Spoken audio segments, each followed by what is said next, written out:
Good morning बच्चों। तो हम लोग अपना संकल्प के चैनल पर पुनः एक बार इंटीग्रेशन के अंतर्गत कुछ सीखने के लिए यहाँ पर उपस्थित हैं। आज हम लोग निश्चित समाकलन या डेफिनिट इंटीग्रेशन के पार्ट को शुरू करेंगे। अभी तक हम लोग जो इंडेफिनिट इंटीग्रेशन पढ़ रहे थे वहां पर हम इंटीग्रेशन का रूल का प्रयोग करते थे और लास्ट में आप देखते थे कि जो भी हल आता था उसमें प्लस सी यानी कोई कांस्टेंट राशि जोड़ देते थे, जो एक इंटीग्रल जो है कांस्टेंट के रूप में उसमें जोड़ा जाता था। और यह इंटीग्रल कांस्टेंट इसीलिए जोड़ा जाता था क्योंकि वह निश्चित नहीं होता था। अनिश्चित होने के कारण ही उसमें वो कांस्टेंट राशि जोड़ के उसके हल को लिखा जाता था। आज हम लोग निश्चित समाकलन या डेफिनिट इंटीग्रेशन के पार्ट को शुरू कर रहे हैं और ये हमारा एक्सरसाइज 7.8 से शुरू हो रहा है। तो निश्चित समाकलन कैसे बनाते हैं वो देखिए। जैसे इस चैप्टर का जो पहला प्रश्न है वह है इंटीग्रेशन x dx और यहां पर इंटीग्रेशन के नीचे a और ऊपर में b लिखा हुआ है। यहां पर इसको जो है लिमिट बोला जाता है, लिमिट ऑफ द इंटीग्रेशन। यहां पर ये लोअर लिमिट है और ये इसका अपर लिमिट है। तो आप लोग इसके बोलेंगे कि integration x dx a to b और ये इसका लिमिट को शो करता है, इसके सीमा को दिखलाता है। तो जब निश्चित समाकलन हमको बनाना होगा तो जो हम इंटीग्रेशन बनाने का फॉर्मूला जो है या बनाने का प्रोसेस जो सीखे हैं पिछले चैप्टर्स में, वो सब चीज का ही प्रयोग यहां पर भी करेंगे। और जब पूरा इंटीग्रेशन हल कर लेंगे तो जो प्लस सी करते थे इंटीग्रल कांस्टेंट, उसकी जगह पर यहां लिमिट का मान रख के वो हल निकालेंगे। तो यानी निश्चित समाकलन निकालने का दो पार्ट होगा। पहला पार्ट में पहले इंटीग्रेशन x dx निकालते हैं, यानी कि जो भी इंटीग्रेशन यहां दिया रहेगा यानी fx dx, यानी जो भी फलन का इंटीग्रेशन आपको निकालना होगा उसको पहले जैसे हम इंटीग्रेशन निकालते थे उसी प्रकार वह इंटीग्रेशन निकालने की प्रक्रिया ठीक हूबहू उसी प्रकार होगी। जब यह इंटीग्रेशन निकल जाएगा तो आप वहां पर लिमिट का मान रखेंगे a to b, यानी lower limit a upper limit b, और उस मान को रख के उसका जो है हल ज्ञात करेंगे। जैसे हम यहां पर आपको देखते हैं कि आपका इंटीग्रेशन x dx है, तो x dx का इंटीग्रेशन क्या होगा? Formula x to the power n के हिसाब से x का पावर n प्लस 1 बटा n प्लस 1, तो x dx का इंटीग्रेशन होता है x स्क्वायर बाई 2। तो ये इंटीग्रेशन हुआ x dx का। और अब इसमें जो लिमिट है इसको एक बड़ी ब्रैकेट में घेर के और लोअर लिमिट को नीचे और अपर लिमिट को ऊपर लिखेंगे। इसका मान कैसे रखा जाता है वो समझिए। जो आपका आंसर आएगा, इंटीग्रेशन का फलन आएगा, उसमें पहले अपर लिमिट में x के वैल्यू को के जगह पर आप अपर लिमिट डालेंगे। x का जहां जहां मान होगा वहां पर अपर लिमिट रखेंगे। जैसे यहां x स्क्वायर बाई 2 में पहले b का वैल्यू रखेंगे x के जगह पर, तो ये आपका आ जाएगा b स्क्वायर बाई 2, और फिर माइनस का चिन्ह देके फिर इसी फलन में x के जगह पर a का वैल्यू रखेंगे। तो यहां पर जब x के जगह पर a रखेंगे तो ये होगा a स्क्वायर बाई 2, और ये जब हम माइनस की प्रक्रिया करेंगे तो ये आ जाएगा b square minus a square by 2। यह इसका इंटीग्रेशन होगा और इसी को हम डेफिनिट इंटीग्रेशन कहते हैं। लेकिन बच्चों जो हम यह सीख रहे हैं डेफिनिट इंटीग्रेशन, यह आपके एक्सरसाइज 7.9 में उस तरह के सवाल आपको हल करने हैं। यह जो हमने बतलाया, यह जो चैप्टर है एक्सरसाइज 7.8, इसमें जो हमको निश्चित समाकलन ज्ञात करना है उसमें यह विधि का प्रयोग नहीं करना है। यह कैसे बनाना है? वह है योगों की सीमा के रूप में निश्चित समाकलनों को हल करना है।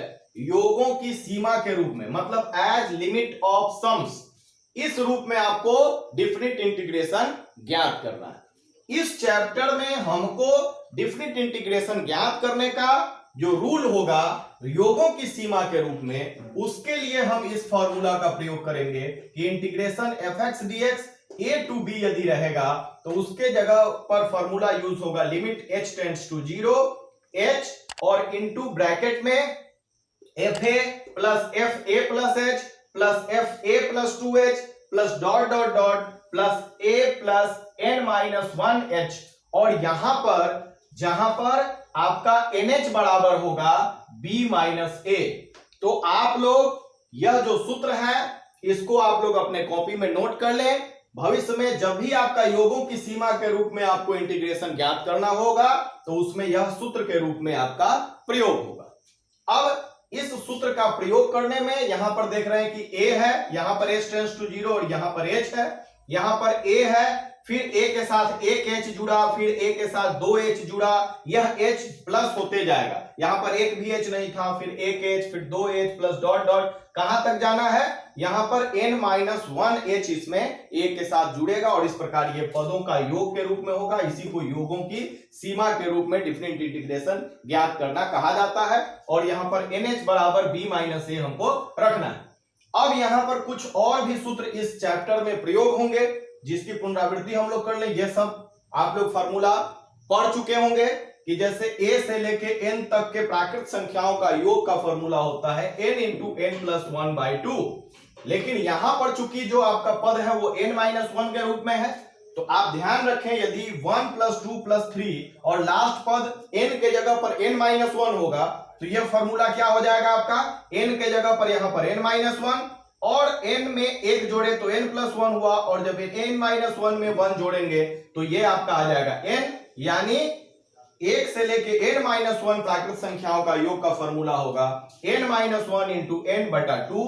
उसी प्रकार 1 से लेके n तक के प्राकृत संख्याओं के वर्गों का योग का फॉर्मूला होता है n into n plus 1 into 2n plus 1/6।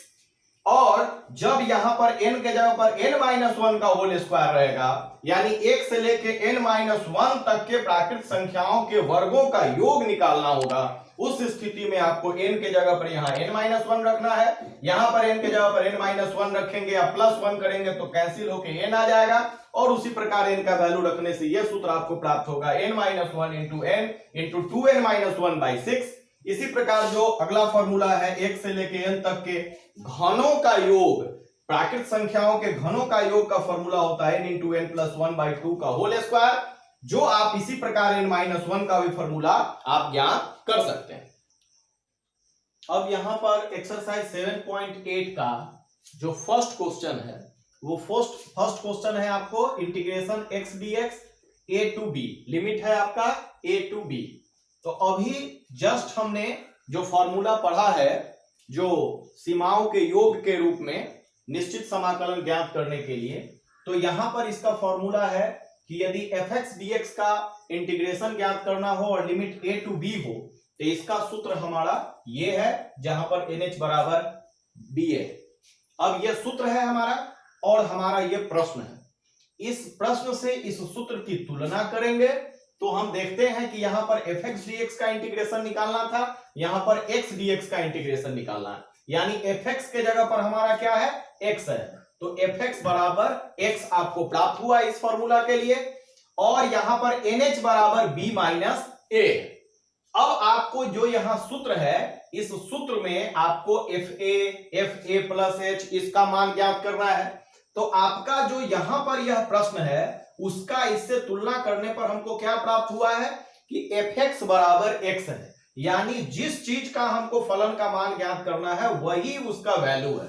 तो fx बराबर x से हमको पता चला कि fa बराबर a होगा, यह सूत्र आपका हुआ fx बराबर x यानी fa बराबर a, यानी जिस चीज का फलन ज्ञात करेंगे वही उसका वैल्यू है। अब यहां पर fa प्लस h ज्ञात करना हो तो ये a प्लस h के बराबर होगा। उसी प्रकार हमारा fa प्लस 2h ज्ञात करना हो तो ये आपका a प्लस 2h होगा, और ये लास्ट पद जो है fa plus n-1 into h तो यह भी उसी के बराबर यानी a plus n-1 into h, ये उसका वैल्यू होगा। अब ये सारे वैल्यू हम जब ज्ञात कर लेंगे तब हम इसका इंटीग्रेशन ज्ञात करेंगे। तो इतना जो प्रश्न है इसके बराबर होगा इस सूत्र से limit h tends to 0, h आपका जैसे था उसी प्रकार, और इसका वैल्यू हमने निकाल के जो रखा है वो पुट करेंगे। fa बराबर a यानी यहां a plus fa plus h बराबर a प्लस h, और ये आपका बारी बारी से जो जो वैल्यू हमने निकाला है वो सब यहां पर हमने पुट कर दिया, a plus h plus a plus 2h plus dot dot, और लास्ट पद हमारा निकल के आया है a plus n minus 1 into h।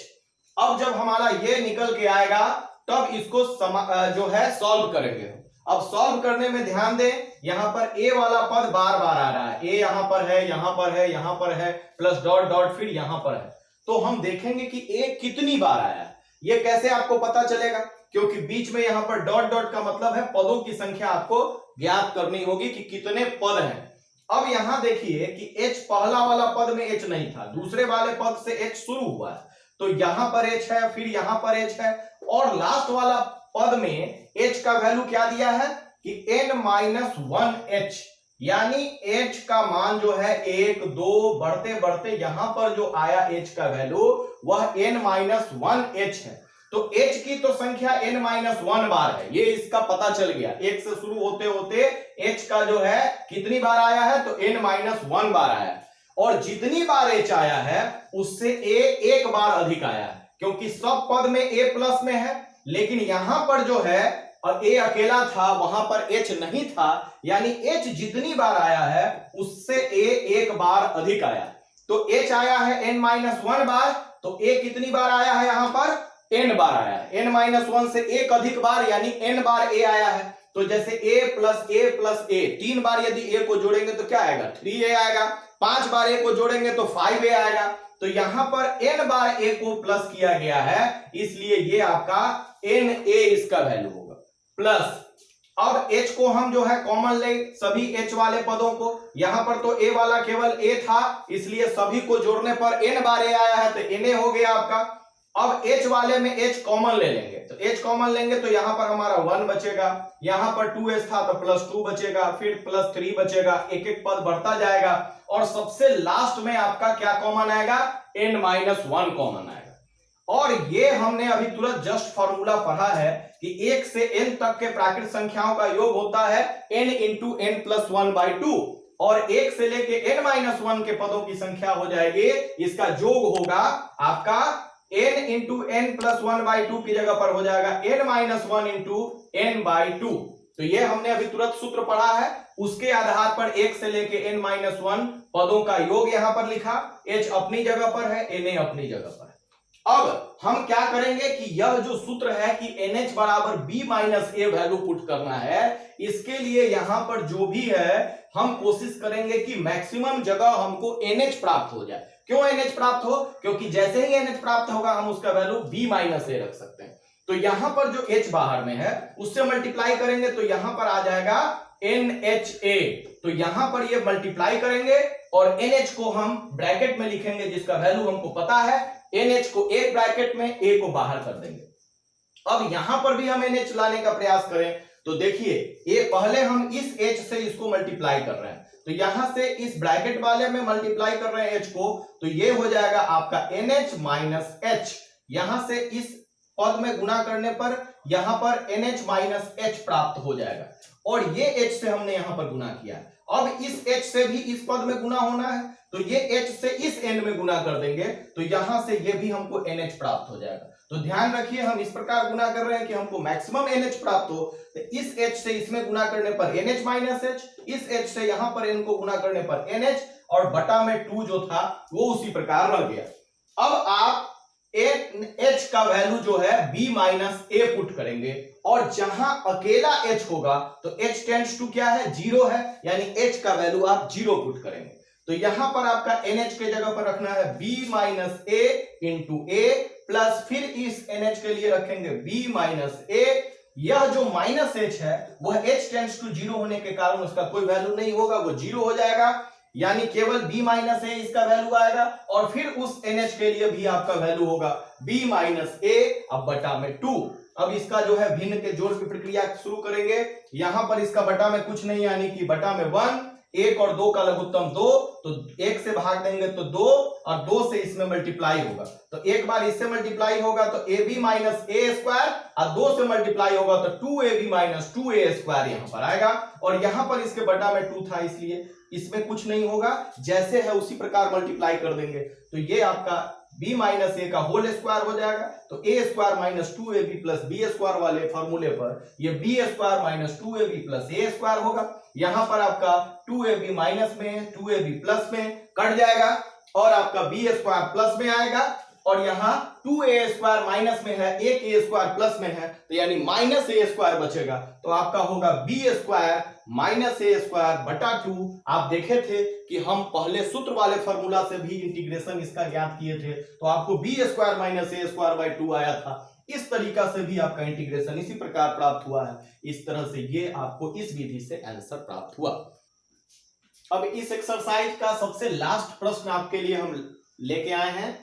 क्योंकि यह जो चैप्टर है वह आपके एग्जाम के दृष्टिकोण से बहुत महत्वपूर्ण नहीं है और यह छोटा चैप्टर है, आपको कॉन्सेप्ट समझने की ही जरूरत है, इसलिए इसका फर्स्ट क्वेश्चन आपको बतलाया गया और अब इसका सबसे लास्ट क्वेश्चन, क्वेश्चन नंबर 6 आपको बतला रहे हैं कि कैसे बनाया जाता है। उसके बाद आप चाहें तो सभी प्रश्नों को आप खुद भी हल कर सकते हैं। ये आपका सूत्र है fx dx का इंटीग्रेशन लिमिट a से b में, तो limit h tends to 0 h fa plus h plus fa plus 2h plus dot dot plus fa plus n minus 1 into h, जहां पर nh बराबर b माइनस a, जो सूत्र हम पढ़ चुके हैं। ये आपका प्रश्न है। इससे तुलना करते हैं तो fx बराबर हमको यहां पर मिलता है x plus e to the power 2x। a जो है नीचे वाला लोअर लिमिट यहां पर 0 है, अपर लिमिट b जो है यहाँ 4 है, इसलिए nh बराबर होगा b माइनस a, यानी 4 माइनस 0 बराबर 4 प्राप्त होगा। अब आप इसके पदों को, अंदर वाले पदों को ज्ञात करते हैं। fa बराबर जो है इस सूत्र पर आप बैठाते जाते हैं। fa बराबर क्या होगा यहाँ पर x प्लस fx बराबर था x plus e to the power 2x। जहां जहां आपका x है वहां पर a बैठाएंगे, तो a plus e to the power 2a, और यहां पर a का वैल्यू आपका 0 है, तो जहां जहां a है वहां पर 0 वैल्यू पुट कीजिए।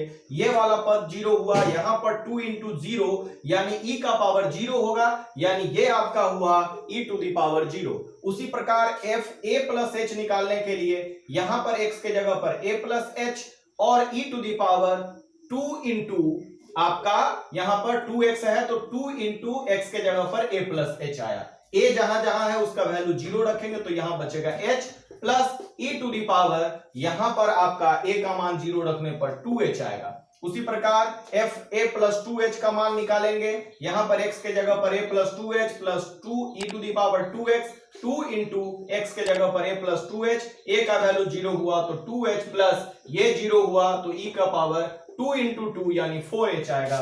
और ये लास्ट पद जो है a plus n minus 1 into h, तो यहां पर भी आपका x के जगह पर a plus n minus 1 into h, e का पावर 2x है, यानी 2 इंटू x के जगह पर a plus n minus 1 into h, a वाला जो है पार्ट 0 है, तो n minus 1 into h plus ये आपका 0 हुआ तो 2 into n minus 1 into h। ये सारे पद आप ज्ञात कर लिए। अब आपका जो प्रश्न है उस प्रश्न पर इस फॉर्मूला को बैठाइए, तो limit h tends to 0 h, fa के जगह पर आपका मान आया है e to the power 0 plus fa plus h का मान आपको आया है h plus e to the power 2h। उसी प्रकार आप सभी पदों का जो मान निकाले हैं वो यहां पर रख लें और उसके बाद h वाले पद को अलग छांट लें और e वाले पदों को अलग छांट लें। तो h वाला पद कहां से शुरू होता है, यहां से, तो यहां पर आपका अंदर में h प्लस 2h प्लस अगला पद आपका h plus 2h plus 3h, h बढ़ता जाएगा और h वाला लास्ट पद आपको आएगा n माइनस 1 इंटू h। अब e वाला पद को अलग करें, e to the power 0 plus e to the power 2h plus e to the power 4h और प्लस डॉट डॉट लास्ट पद होगा e to the power 2 into n minus 1 into h। अब यहां पर इस h से इस वाले पार्ट में भी और इस वाले पार्ट में भी आप गुना कर दें, तो यहां पर आपका h कॉमन निकलेगा, सभी पदों में h है, और फिर ये बाहर से भी h जाएगा तो h इंटू h, यहां पर h स्क्वायर होगा, यहां पर h कॉमन निकालने पर 1 प्लस 2 प्लस 3 इस प्रकार के पद प्राप्त होंगे, और यहां पर ये h मल्टीप्लाई होगा तो h यहां बाहर रह गया। किसी भी चीज का पावर 0 होता है तो उसका वैल्यू 1 होता है, तो e टू दी पावर 0 बराबर 1। अब प्लस यहां पर जो पद है वो उसी प्रकार छोड़ दिया गया है। अब यहां तक हम लोग पहुंचे हैं। इसके आगे का देखिए कैलकुलेशन, आपका लिमिट h टेंड्स टू 0 होगा, यहां पर h स्क्वायर है और ये जो है 1 से लेके n माइनस 1 पदों का जो जोड़ है n-1 प्राकृत संख्याओं का योग है। तो हम लोग अभी इसका फॉर्मूला यूज किए हैं, 1 से लेके n तक का योग रहता है तो n इंटू n प्लस 1/2 होता है, और यहाँ n-1 पदों तक का योग रहेगा तो यह होगा n-1 इंटू n/2, ये इसका फॉर्मूला होगा योग का। और यहाँ पर आपका जो है प्लस h हुआ यहाँ पे, और ये जो है इसको आप समझिए कि इसको जीपी के पद है, गुणोत्तर श्रेणी के पद है। गुणोत्तर श्रेणी आप लोग क्लास 11th में पढ़े होंगे, आपको फिर से याद दिला दें कि जीपी के पद इस प्रकार रहते हैं, a plus AR square plus dot dot, और लास्ट पद होता है ARn-1। ये जीपी का पद क्या होता है कि एक ही संख्या से बार बार उसमें गुना होता है, तो जो कॉमन रेशियो भी कहलाता है, r जो है तो a है, फिर इसमें r से गुना हुआ तो AR, फिर r से गुना हुआ तो AR स्क्वायर, और इस प्रकार के पदों का योग होता है जीपी के पदों का योग होता है a इंटू r का पावर n-1 बटा r-1। ये फॉर्मूला है, आप लोग भली भांति मैथ के स्टूडेंट इससे परिचित होंगे। यहाँ पर आप देखिए कि यहाँ पर आपका जो पद है, पहला पद है वो 1 है जीपी का, और r का वैल्यू कैसे निकालते हैं, यह बाद वाले पद में पहले वाले पद से भाग देते हैं, तो AR में जब a से भाग देंगे तो r प्राप्त होगा, यानी जिसको कॉमन रेशियो भी बोला जाता है। तो यहाँ e⁻²h में 1 से भाग देंगे तो आपको क्या आएगा, e⁻²h होगा। तो आप देखते हैं कि फिर इसमें आप इससे भाग देंगे तो e⁻4h बटा e⁻2h, तो ये फिर आपको e⁻2h होगा। इससे आपको ये पता चलता है कि यह जो पद है जीपी के पद है। तो कॉमन रेशियो आपका निकल गया, प्रथम पद निकल गया, तो जीपी के पदों का योग आपका क्या होगा, Sn बराबर a इंटू r का पावर n-1 बटा r-1। तो आपका यहाँ पर प्रथम पद a के जगह पर रखेंगे 1, और फिर यहाँ r का पावर n, तो r आपका क्या है e⁻2h, और उसका गुना n, -1 बटे r के जगह पर e⁻2h -1। तो ये जीपी के पद है, इसका योग जो है इसको हमने आपको समझाया, ये यहाँ पर उसकी जगह पर रखेंगे। ये हो गया आपका e⁻2nh, यहाँ पर मल्टीप्लाई करेंगे तो 2nh -1 बटे e⁻2h -1। ये आपको हमने समझा दिया कि जीपी के पदों का योग है। अब जब अगले तरफ चलेंगे, अगले स्टेप में, तो आपको हमने बतलाया है कि मैक्सिमम हम कोशिश करते हैं कि h और n का जो गुना है nh को एक साथ रखें। क्यों? क्योंकि nh का वैल्यू होता है b माइनस a, और जो हमको प्राप्त है हम लोग शुरू में ही निकाले हैं कि 4 माइनस a यानी कि 4 है nh का वैल्यू। तो यहाँ पर जो h स्क्वायर है उसमें से एक h को इस ब्रैकेट वाले से गुना करेंगे, एक h से गुना करेंगे तो ये होगा nh माइनस h, और जो एक h बचेगा उसको फिर इस बाहर वाले n से गुना करेंगे तो ये हो जाएगा आपका nh। ध्यान से देखिए, ऐसा करेंगे ताकि मैक्सिमम हमको उद्देश्य है कि nh प्राप्त हो, जिसका वैल्यू हम रख सकें। तो ये हुआ आपका एक h से गुना करने पर nh माइनस h, ये एक h से फिर बाहर में गुना करने पर nh, अब बटा में 2 पहले से। अब आप फिर इसको फॉर्मूला पर बैठाएं, वह फॉर्मूला आपको जो क्लास 11th में लिमिट का फॉर्मूला था वो यहाँ पर यूज हो रहा है कि limit x tends to 0 e⁻x - 1 बटा x बराबर 1 होता है। तो आप ऊपर वाला जो पद है उसको लिखेंगे e⁻2nh को, nh को आप अलग कर लीजिए क्योंकि nh का वैल्यू आपको पता है, अब -1, यानी ऊपर वाला जो अंश है उसको छोड़ दिए हैं उसी प्रकार, लेकिन नीचे वाले को हम इस फॉर्मूला पर आपको यूज करने के लिए आप चेंज कर रहे हैं। तो यहाँ पर e⁻2h - 1, और जो यहाँ पर पावर है वही चीज जो पावर है वो बटा में रहना चाहिए, यानी इसका पावर 2h है तो इसके बटा में आपको क्या लाना है, 2h लाना है।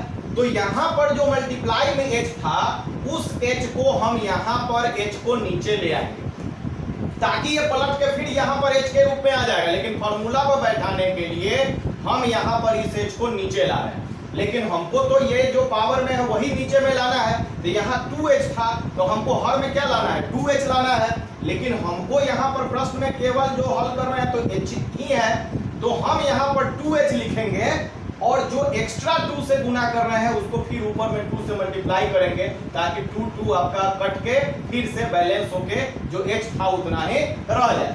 तो यहाँ पर हम ये 2h लिख रहे हैं, फिर अपने मन से यहाँ पर जो 2 लगाए थे उसके लिए यहाँ पर गुना 2 लिख रहे हैं।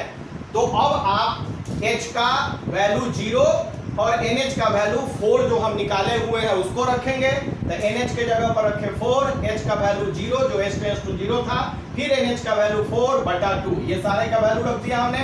यहाँ पर e का पावर 2, NH का वैल्यू 4 -1, और ये आपका इस फॉर्मूले पर अब बैठ रहा है कि जब लिमिट h टेंड्स टू 0 होगा, तो यहाँ पर भी h टेंड्स टू 0 है, तो limit h tends to 0 e to the power x -1 बटे x बराबर 1, यानी इस टोटल के जगह पर क्या हो गया आपका फॉर्मूला 1 और फिर गुना 2। तो अब आपका आ जाएगा यहाँ पर ये 2 से आपका 4 कटेगा, कै बार में? 2 बार में कटेगा। तो यहाँ पर आपको 4 और गुना 2 तो 8 आया, अब प्लस यहाँ पर e का पावर 2 × 4 यानी 8 आया, और -1 अब बटा 2, ये फिर इसका भिन्न का जोड़ करेंगे, 1 2 का लघुत्तम 2, 8 × 2 16, अब प्लस e का पावर 8 -1, 16 में से 1 घटेगा तो 15 प्लस e का पावर 8/2, इसका जो है इस इंटीग्रेशन का आपको आंसर प्राप्त हुआ। तो बच्चों यह कुछ नए तरह के प्रश्न थे जिसका रिवीजन आप लोग करेंगे। अगले दिन हम लोग इस इंटीग्रेशन का यानी डेफिनिट इंटीग्रेशन के अगले चैप्टर में जो सूत्र के हिसाब से प्रयोग होता है वह शुरू होगा, जो बहुत ही महत्वपूर्ण है। उससे बहुत सारे प्रश्न आपको एग्जामिनेशन में आएंगे, उसके लिए नए सूत्र भी आपका प्रयोग होंगे। तो इसी तरह आप इस चैनल के साथ जुड़े रहें, और आपको जो परेशानियां हो जरूर कमेंट बॉक्स में डालें और चैनल को सब्सक्राइब करें। धन्यवाद।